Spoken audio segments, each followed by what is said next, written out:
In with the top Democrat on the House Intelligence Committee, California Congressman Adam Schiff. Congressman, I want to start with, there's a lot happened this week. So for you, what's the most important thing? Well, the most important thing to me is that the president fired the FBI director all because of the Russia investigation. That first justification given, again, the White House misleading the country about a major action the administration was taking. But the fact that they had a private conversation in which the president, by his own admission, was discussing the future of Director Comey in that job, and the president brings up whether he's under investigation, highly unethical, at a minimum unethical. If he was trying to impede the investigation anyway, maybe beyond unethical. But deeply disturbing, again, a threat to our system of checks and balances. So you say that this was all about Russia, but there is another player in here, of course, the Deputy Attorney General in the Department of Justice. And his argument was that Director Comey's handling of the email investigation was terrible. And you were highly critical of that as well. I mean, you said you were deeply disturbed by it, that it had damaged the FBI. It was an error in judgment. So wasn't there merit to the case that the Deputy Attorney General had made in saying that Comey couldn't do his job because of his handling of the emails? There was certainly merit to the criticism that the Deputy Attorney General had about how Comey handled the Clinton investigation, and I don't think Director Comey ever adequately explained why he treated the Clinton investigation one way and the Trump investigation another. But of course that was all pretext. It wasn't why Comey was fired. And what disturbed me most, frankly, about the Rosenstein memo, and I raised this in a conversation I had with him earlier in the week, is the fact it was addressed to the Attorney General.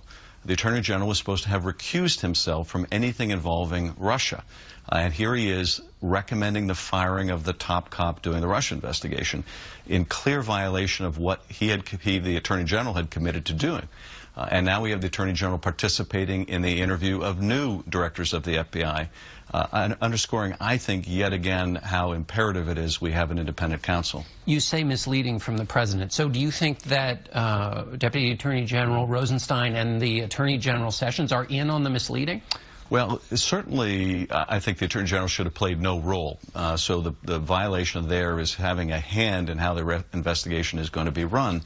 In terms of the Deputy AG, I don't know what was behind the creation of that memo. I certainly suspected, I think as many people did, it was asked to justify a decision that was being made on other grounds. Now, whether the Deputy Attorney General knew his memo was going to be used that way to misdirect the country, I don't know. But certainly, as the President made all too clear, that was all pretext. This was all about Comey and Russia. You say it's unethical for the President to have had dinner. The President, when he talked about his reasoning for this, he mentioned that the investigation into the Russian meddling was on his mind. So is this, do you go all the way to thinking this is obstruction? Well, the difficulty, and I look at this also as a former prosecutor, can you prove obstruction based on the President's own words when we don't know whether we can believe this president? We already know that there are those close to Comey who have a very different take, also a troubling take on that dinner conversation. So I'm not sure you could prove the case based on this, but if there are tapes, of course, that would be the evidence of what took place. If they exist, Congress needs to get them. If they're not provided willingly, Congress should subpoena them. And if they're not in existence, if this was yet another fabrication by the president, he needs to come clean about it. And we should remind people that the president can fire the FBI director for whatever reason he wants. On those tapes, would you join with the chairman of the committee to subpoena those tapes? Is that absolutely? If the tapes exist and they're not willingly provided, absolutely I'd join and subpoena them. There is a new FBI director there's a series of interviews going on. What for you is the threshold question for the next FBI director? Absolute integrity and independence. And for this reason, I would strongly urge the administration to pick someone who's completely apolitical, who doesn't come out of the political process, someone who is a retired judge or an acting judge willing to step down from their judgeship, someone ideally who has prosecutorial experience, but someone who could come in and give credibility to the Russia investigation that right now is severely in jeopardy.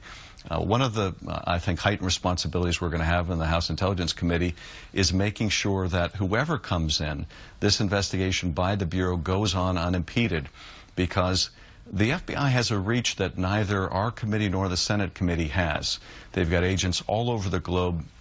They have the resources to really do things that we in Congress don't, and so we need to make sure nothing impairs that work. You mentioned nobody with politics, so Mike Rogers, who's been recommended by the FBI Agents Association, former colleague of yours in the House, so you wouldn't want him to be in that post? Well, nothing against Mike Rogers or either of the other House or Senate candidates who've been mentioned, but I think the public would have the most confidence if someone who had no partisan background, was completely apolitical, was brought in to run the Bureau.